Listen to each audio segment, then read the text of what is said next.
Hello, I'm Soycat and welcome back to another second channel geography video. This is everyone's favorite series where I talk about geography and the world and stuff. And today I wanted to talk about borders again because a lot of people are enjoying the border series, so I figured why not continue it? And a lot of people were like, you know, half an hour is just a bit too long, Soycat. So I figured why not talk about some of the shortest borders in the world because we're going to Liechtenstein or Liechenstein, or really it doesn't matter how you want to pronounce it, Liechtenstein. Like I'm sure they won't mind the 30,000 people that live in this European microstate. It's just about over 30,000, it's close to 40,000, but still somewhere between 30 and 40,000 people live here, and it's one of the world's smallest countries. Depending on how you count it, it's the 5th smallest country in the world. So my point being, we have a pretty small country with some pretty small and easy to find borders, but I wanted to really talk about Liechtenstein today because really one of the big questions about the country is how does it exist, and to some extent it comes down to its borders, to some extent its history, and given that the history of its borders and its borders of its history, I feel like there's a lot in there, so hopefully you'll enjoy this video focusing on Liechtenstein. So let's get straight into it, and let's start by talking about which countries Liechtenstein borders. Again, I'll switch between the pronunciations, so I'll make everyone happy and angry at the same time.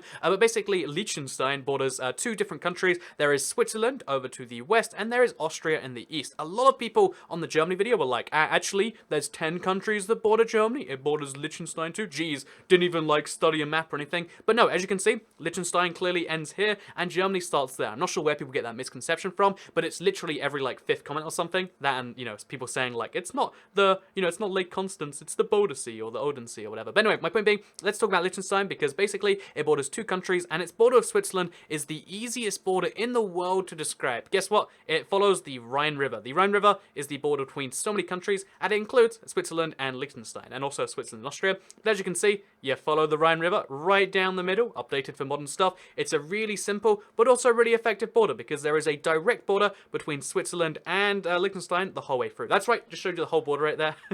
It's that simple. By the way, fun fact, we'll talk about how you can cross from Switzerland to Liechtenstein, but that's their border with Switzerland, easy sorted. It also then goes up along here, sort of following settlements, until it reaches the mountain range over here. It follows the mountains. By the way, it follows mountains so perfectly. Like, you know, I mentioned before how, like, arbitrary borders are really a problem, and they create the weird things where, like, German gas station on one side, Dutch on the other, and Liechtenstein has none of those problems, because as you can see, besides this bit right here, where it's a little bit arbitrary, and there's a similar section up there where it links back to the Rhine. On the left, they've got the Rhine River, and on the right, they've got a variety of mountains. It's something like 14 different mountains that link Austria, well, I mean, also Switzerland, but link Austria, Switzerland together. And as you can see, if you look at the, you know, the map, they look kind of like weird lines, but they just follow the peaks of the mountains pretty perfectly, and you've got to love a border like that. So as you can see, follows the border. You might not be able to see it perfectly because it's white on white now. But if you look carefully, you can see how every time I switch back and forth, it's switching from being like, oh, yep, there are the mountains. Perfectly on the peak is where the border goes. Pretty much the entire way through. There's a couple of exceptions until it reaches this point right here where it crosses across and then eventually reaches up to there and then just cuts across Schellenberg. We'll get into the history of that later. Until it reaches the Rhine River to give, which actually gives, by the way, Liechtenstein two tri-point borders because that's a natural consequence of being like this. There is one with Austria, Switzerland and themselves, and then there is one with Austria, Switzerland and themselves, which means that they might be one of the only countries to have a situation like that. There's probably some fun fact like Liechtenstein's the only border where they border, you know, like 2 nations 3 times or whatever. Anyway, my point being is they're their borders. We've sorted it. Let's end the video now, right? Well, actually, I wanted to explain the situation with Liechtenstein's borders. I've been there once before. You might not know that. I recorded a video there, in fact, so you can see, again, behind me, there is mountains, although they're on the Swiss side, but there's a river back there, and then in front of me, where I'm looking, you know, at the camera, there is mountains in front of me. There's mountains on one side, there's a river on the other, and you're always sandwiched in between them. Because Liechtenstein, like I said, it's the 5th smallest country.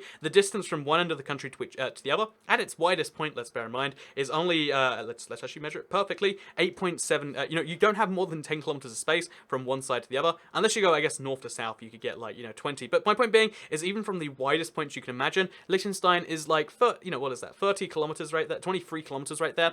You could, like, run that in, you know, a few hours, and you'd just be on the other side of the country. So yeah, that's my point. Liechtenstein, very, very small country, and because of that, you're always in sight, at least of either the mountain that represents the border, or literally the border itself in the main population center. Literally, you just have to walk, let me show you the distance, from Vaduz, the center of their largest city, or their capital city at least. Their largest city is actually to the south, or the north, Schaan, but they kind of merge, so how you want to count that thing. But if you live in their major city, you live less than a kilometer from the border of Switzerland at all times, which is really cool, right? You just go for a walk, and and I'm in Switzerland again. And the cool thing about the walk to Switzerland, again, I want to get to the history of these borders later, and why they are, because, again, it cuts across here, following the old Schellenberg thing. But, yeah, basically, I wanted to quickly just talk about the fact that, yeah, every border between both Switzerland and, Liechtenstein, and Austria. By the way, Austria has less, because there's mountains in the way, mostly, whereas the Rhine River has a lot of bridges. Every single one of them, here's how you do it. You go along your thing, and I guess they're not on street maps, but you literally can just go across. There's Swiss flags on one side, there's Liechtenstein flags on the other. It's that easy. So why is it that easy? Well, essentially, Liechtenstein, being a micro country in Europe, does not have its own I guess, in a way, it doesn't need its own border control, because both the countries around it are also both part of the Schengen area in some direct form. Switzerland's not technically Schengen, but it is Schengen at the same time. It's complex, they're treaties of the EU, but it's in the Schengen area, which means that, no one would need to come in and out. They're both in the same customs area as both Switzerland and Austria, and essentially what that means is that there's never going to be a point where they need to check you or anything you have on you, and you might say, that's insecure. No, I mean, their borders are externally secured by both Switzerland and Austria, and regardless of what you say about other countries in Europe being like, oh, they're not securing their borders, right? I think Switzerland and Austria, you have to get into one of those first to get into Liechtenstein. So realistically, their borders are kept secure just by virtue of the fact that they're with Austria and Switzerland. So yeah, their borders essentially mean nothing. The same with, if we go here, we can't properly see anything, but you can see how their border crossings are just like, there is a road, and you go across it, and then this is one of their borders with Austria again. You go across it, and then guess what? You're in Liechtenstein, you're in Austria. It's that simple the whole way through. So how do these borders come to be, and how does Liechtenstein come to exist in a world with massive countries that, France, if you don't know, swallowed up the Occitans, like an entire other language, people, etc. And now that's France. The British, for instance, swallowed up all the different parts of even England alone, but then also Wales, Scotland, and Ireland. How did, a country this small, 35,000 people, manage to stay independent when it was surrounded by Germany, which was swallowing up all it could, when it's surrounded by all these other, Switzerland, which is slowly getting more cantons? How does a country like Liechtenstein exist? And this simple history, I'm going to really brush through it briefly here, but basically, the Holy Roman Empire is a thing that did exist back in the day, back until even, the German Empire formed. There was lots of micro-states where modern-day Germany is today. So this huge country used to be lots and lots of countries. At some point, hundreds of countries, which means, not although they're countries in like a loose sense of the word, but they were their own individual things. And one of the people who wanted to be a lord, because to go to the equivalent of like a parliament or whatever, but not quite a parliament, because way back then, you had to own some lands, and so he got some favor with the Holy Roman Emperor, and eventually, in exchange, he got 2 pieces of land. He got Schellenberg, which is one of these, definitely the smaller part of Monday thing. Let's type that in so you can see it.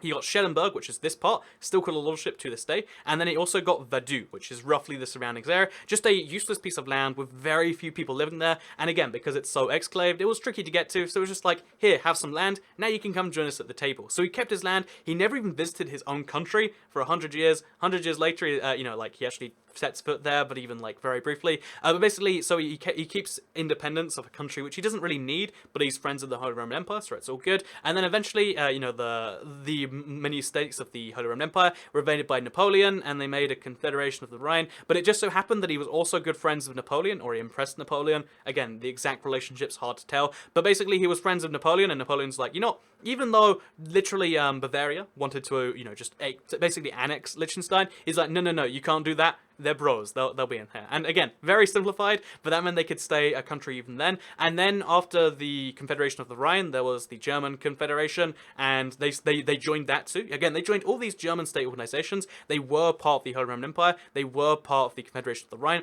They were part of the German Confederation. Again, like a precursor to the modern-day German state, but like a bad one. And then just at the end of all of that, when that separated and they all went their own ways again, they were like, actually, this time, independent country. We're gonna do this. We are. And although, again, bear in mind at the time they had even less population than they do now. They have this very tiny area. For the most part, it's just like there's a lot of wars going on in Europe between Austria and Prussia and all the other states in between. So we're just not dealing with that. And that's simply how they kept their independence. There was no reason to invade them at the time, and they had good alliances, so no one would really want to too.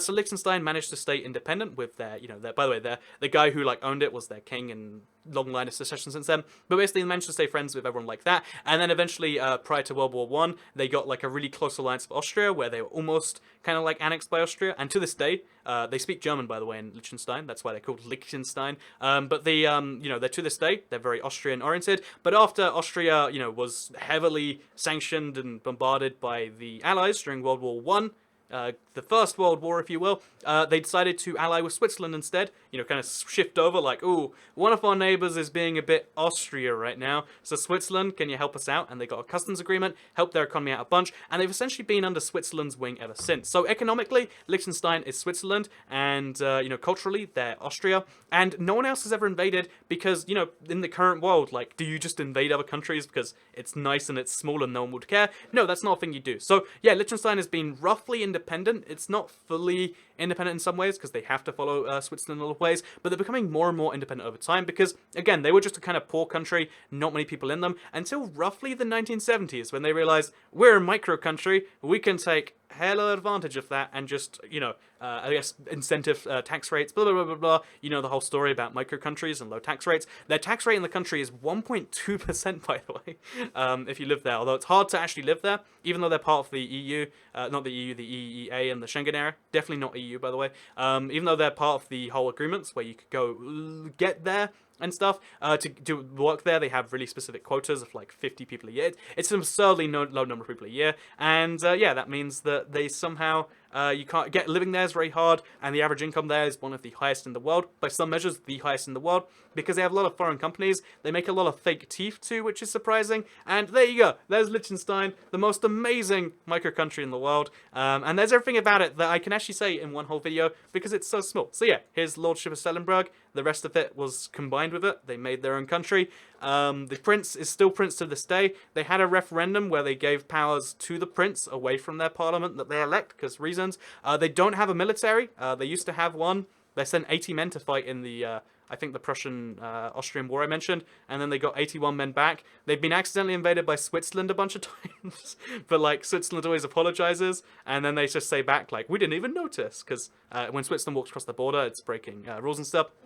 They don't have military to this day. They have a very tiny police force. By the way, inside Liechtenstein, they have their own borders and ex-slaves, but again, whole different thing. But they have their own police force, and look how happy that guy looks. Tell me that you don't live in Liechtenstein now. It's literally impossible. So I hope you'll enjoy this video.